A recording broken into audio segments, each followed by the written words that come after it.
G'day. Have I got a story for you? Check the disclaimer. Season 1, Episode 52, Black Roses. This episode will be narrated by Jaron Gal Truth. It is a beautiful day.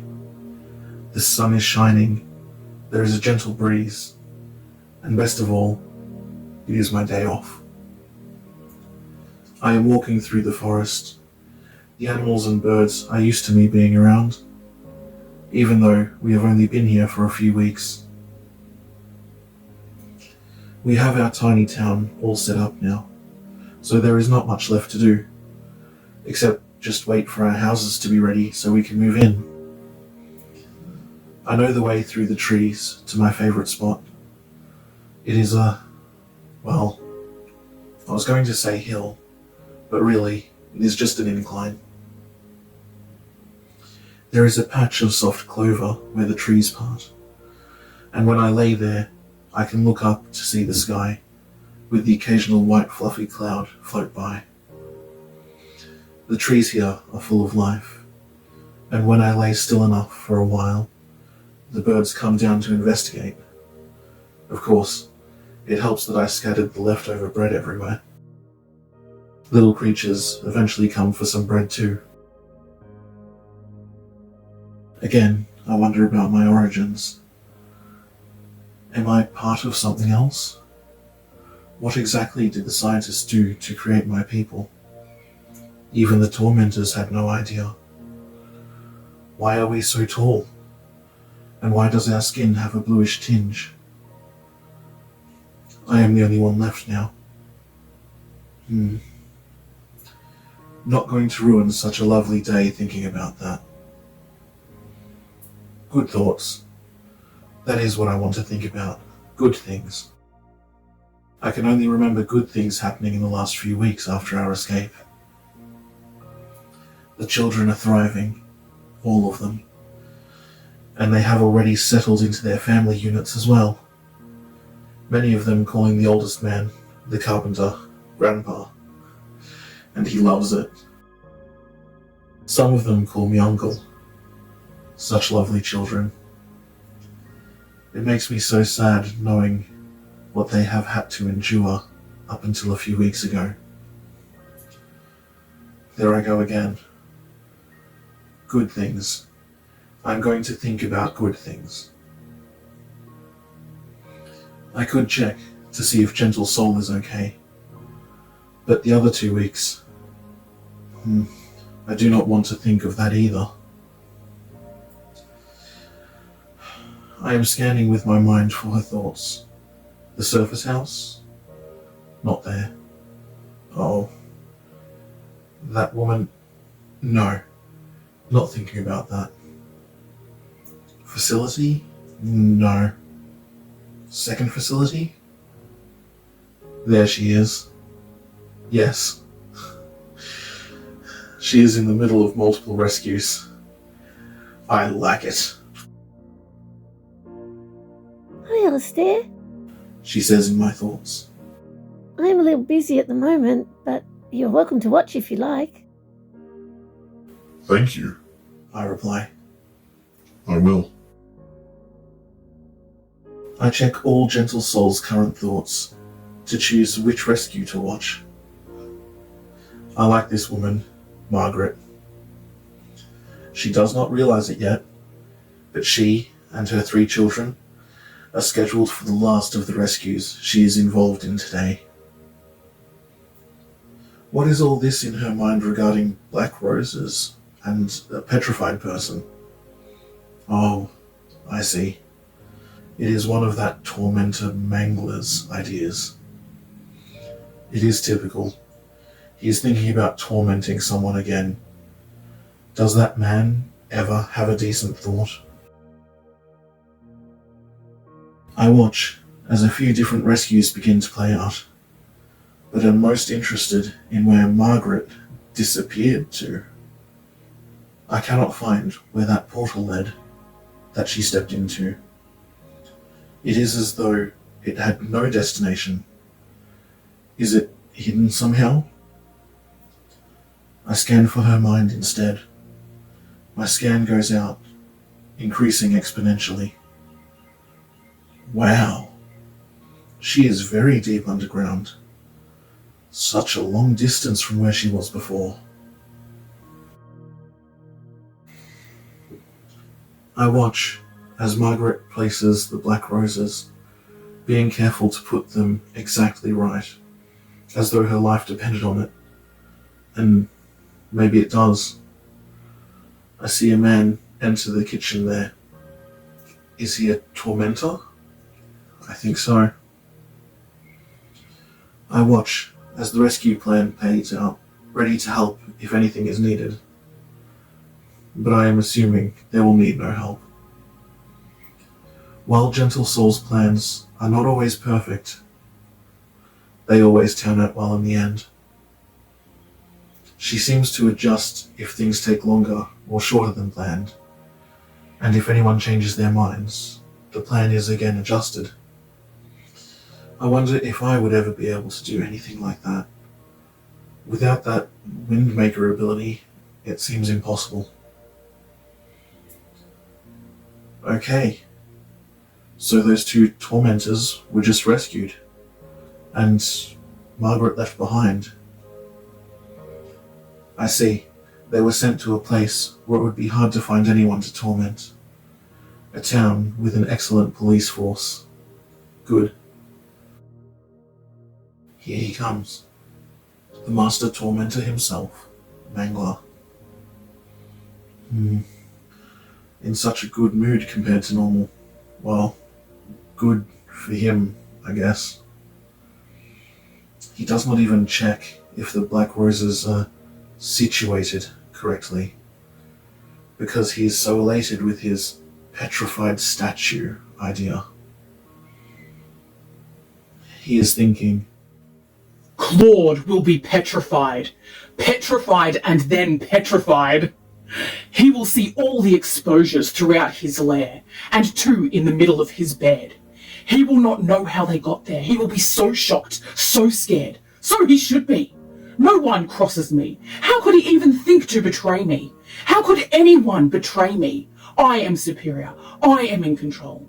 Am I really superior? Are they all betraying me? this Mangler tormentor seems confused. He thinks he is in control, but deep down he knows that he is not.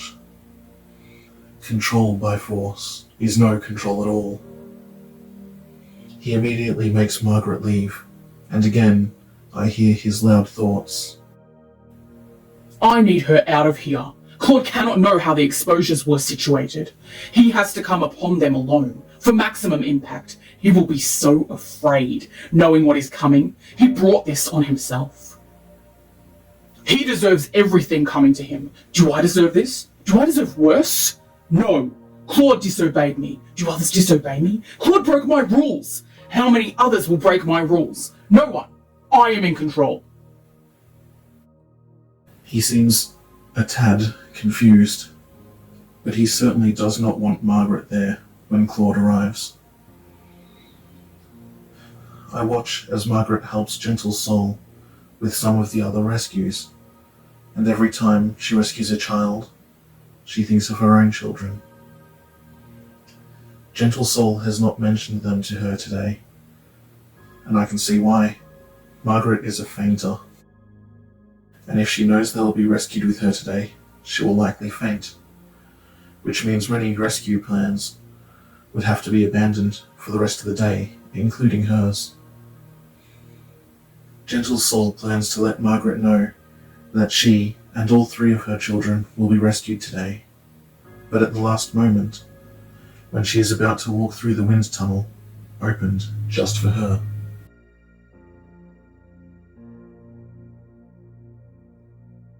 I decide to keep watching this Mangler tormentor. I do not want to miss the moment he realizes that every one of his exposures will not be exposed. Why is he calling the black roses exposures? Oh, I see. He thinks it is amusing that it rhymes, and when they are exposed to Claude, That is when he will be petrified. The scared type of petrified. The stone type comes later. He thinks that it is clever. Well, I do not think that it is clever. I do not like it. He is getting impatient, waiting for Claude to come. Why is he waiting for Claude to come when he just said that? Claude has to come upon them alone for maximum impact. Claude will not, Come upon them alone. if he is there waiting for him. Now he is thinking about checking that Margaret's orders to situate exposures exactly as directed has been followed. He is hoping that he will find at least one out of place, so he can, torment Margaret's sons in front of her. Good things. I want to think about good things. I watch more and more rescues. This is amazing. I wish I could do things like Gentle Soul. Why do I feel like I could? That is unusual. I would need to be a windmaker like her. I wish I was. Not only are people rescued, but so many family members are reunited. I like it. I like these young boys who all want to stay together, to be brothers. Gentle Soul has taken their wishes into account, and all 7 of them will have a home together with an older couple who live on a farm. They will not be put to work. They have plenty of staff. They want their own children. They believe they can give all the boys great opportunities to grow up strong and healthy. And even when the boys choose their vocation, nothing will be spared in making sure they have every advantage to attain their goals. What lovely people. They are hoping that 1 or 2 of them will like horses and riding. They breed the most beautiful horses. Sounds like the perfect place for those 7 boys. Fiorel, as always, in my thoughts. She likes horses. She likes all animals. She is imagining herself riding a horse. Of course, in reality, the horses would be huge compared to her. I show her a picture in her mind of her sitting on a horse's head, hanging onto its ears. She is laughing at the way I imagined her having a bumpy ride. I like it. I watch another rescue as 3 children, 2 boys and a girl, arrive separately at the same place. They can hardly believe their eyes when they see their siblings, who they thought they would never see again. When they meet their new parents, their mum is holding a little toddler, and the 3 of them find out that she is their baby sister. They have not seen her or each other for about 8 months. That is a candy boy, a candy girl, a beautiful boy, and a fairy floss baby, all rescued. They are all so happy, sitting together, eating ice cream. What is that tormentor Mangler doing? He is pacing the floor. His thoughts are getting louder and louder again. Claude will be petrified. Everyone will fear me. Anyone who crosses me will become a petrified statue. No one would dare cross me. I am in control. I have the power. They are nothing to me. Am I nothing? Black roses used as exposures, exposing his betrayal, exposing his disobedience, exposing his arrogance, exposing his insubordination. I will have the newest method for punishing subordinates. I will be the envy of all. Oh dear. He is still thinking petrified scared and petrified stone, and also roses and exposures. Why is he trying to convince himself that he has power, when he knows that without fear and trepidation that he attempts to inflict, he has nothing? He continues to pace, and I continue to watch rescues. 2 Candy Girl rooms have been emptied completely, as well as a bunny room, beautiful boy room, and a fairy floss nursery is now half empty. I watch those children all walk down the hallway to the babies, pick up one each, and go straight to the elevator and through the portal. So many children of all ages rescued. I like it. I watch 8 men come out of their suddenly unlocked cell, walk straight down the hall, and they hide in a vacant room as tormentors walk past. They are gathering others on their way to the elevator. There is the wind tunnel. The last man presses the button to move the elevator and disperse the wind tunnel, but quickly goes through himself in plenty of time before the elevator doors even close. 28 men that time. I like it. I watch as a client is distracted by setting up a motion camera. The bunny girl walks out the door, straight down the hall to the nursery. She is picking up the last 2 fairy floss babies. Oh, she is having trouble trying to get one in each arm, but eventually picks them up together, holding them upright to her chest with both arms. She was asked to take 1 baby because Gentle Soul did not think she could carry 2, but she did not want to leave the other one behind. She found it difficult, and they were heavy, but she was determined. She got them both to the elevator and through the portal to freedom. I like it. Tormentor Mangler is still rehashing similar thoughts and still pacing. Everyone will be afraid that I will make them a petrified statue if they do not obey. No one will dare cross me. I am in control. I have the power. Am I really in control? Anyone who does not show immediate obedience will be petrified, both meanings. They will fear me. I am in control. I have the power. Do I really have the power? I think he knows the answers to his own questions. I watch Gentle Soul with my mind and take particular interest in how she forms wind tunnels. I notice that they are in the middle, just below her chest. That feeling, I wonder. I watch her thoughts as she does it. It is like she sees it happen in her mind, like a picture. When she feels it is ready, she projects it out to where she wants it to go, like willing it to go where she directs. The moment it is gone, the destination wind tunnel begins to form, and she sends it to wherever she decides. That feeling, is that similar to what I feel occasionally? The tormentors made Gentle Soul forget that she was a wind maker. Did they do the same to me? Surely I would remember if I could do that. I do not remember any of my people doing that either, but I cannot really remember them very well.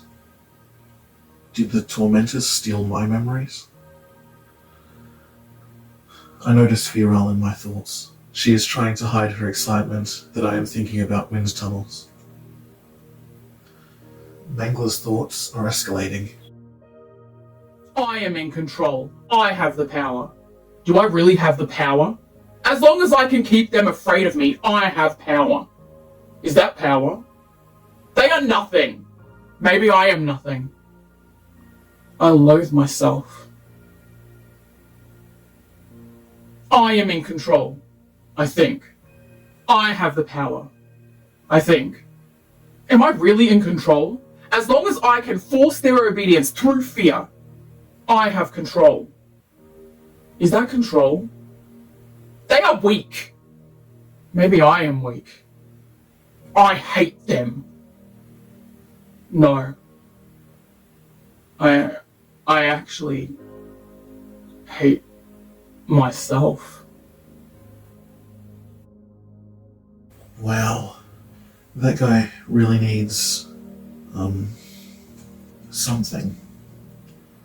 Something that will change his life around. So he can stop being so destructive to others, but also to himself. Power through fear is not power. Control through force is no control at all. He has nothing. No power, no control. And he knows. What is taking Claude so long? How dare he waste my time? He should have been here by now. My time is too valuable for this. Where is he? This is unacceptable. Where is Claude? And where is Emil? They are not in any of these rooms. They have to come here. There is nowhere else to go. I do not see why he is thinking these things. Claude and Emil are not due to come until the morning. I can see from his thoughts that they usually come anyway to use the kitchen, especially on Wednesdays when it has been just restocked. This man seems to have no patience.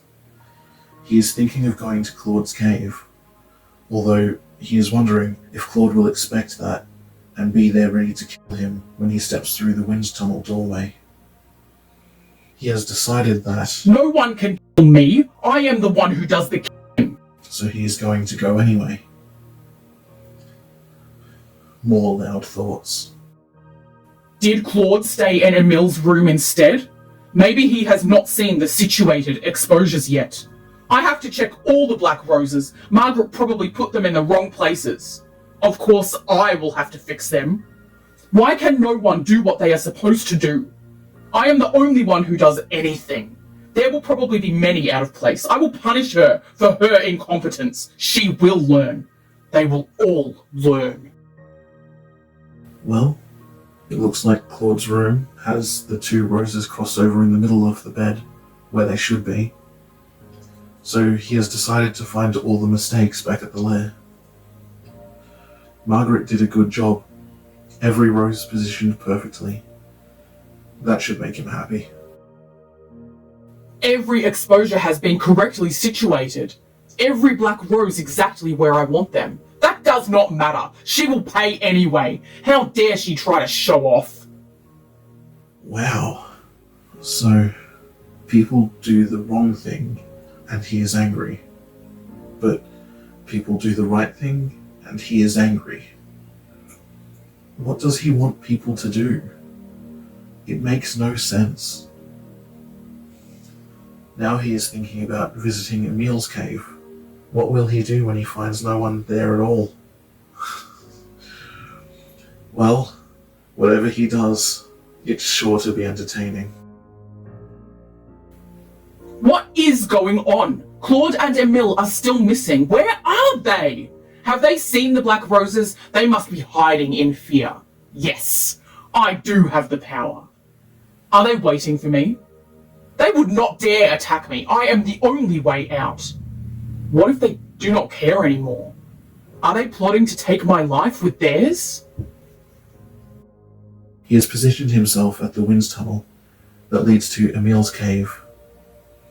He is hesitating. They could be waiting to kill me. Maybe I should not go to Emil's cave. I should send someone through first. No one is here. I fear nothing. I have to find out where they are. They will pay. He steps through. He is in Emil's cave. He checks it twice, even in the cupboards, throwing everything everywhere and screaming foul language at the top of his voice.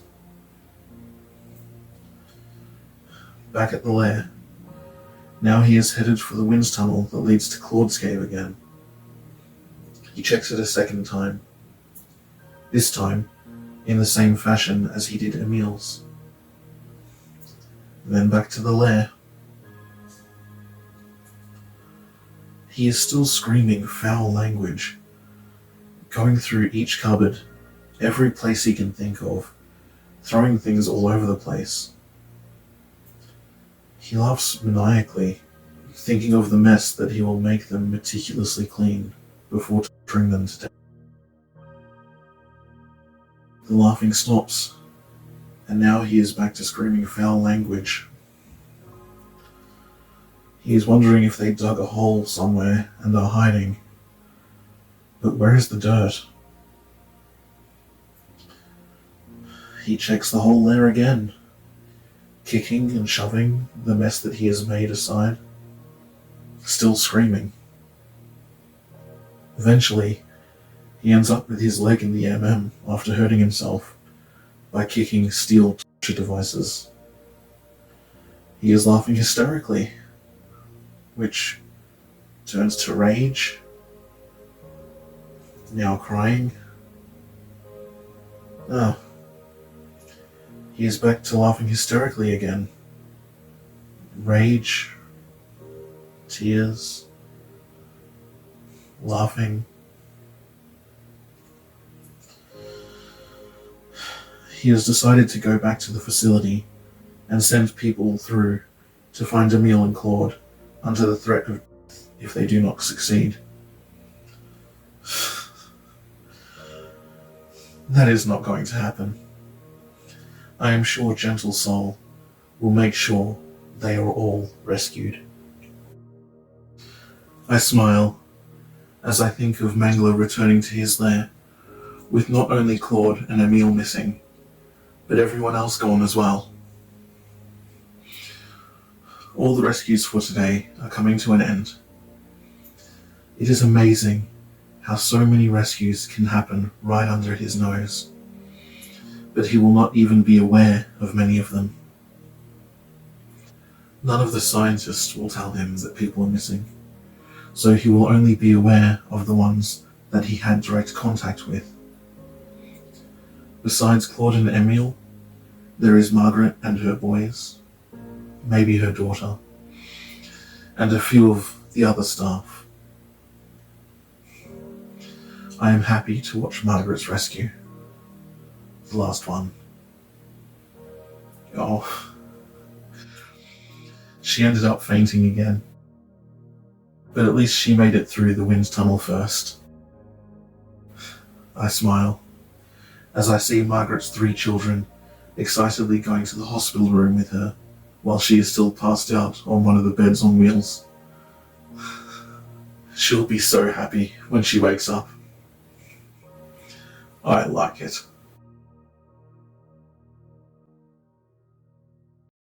Thank you so much for joining us with the cuppa. We appreciate your company.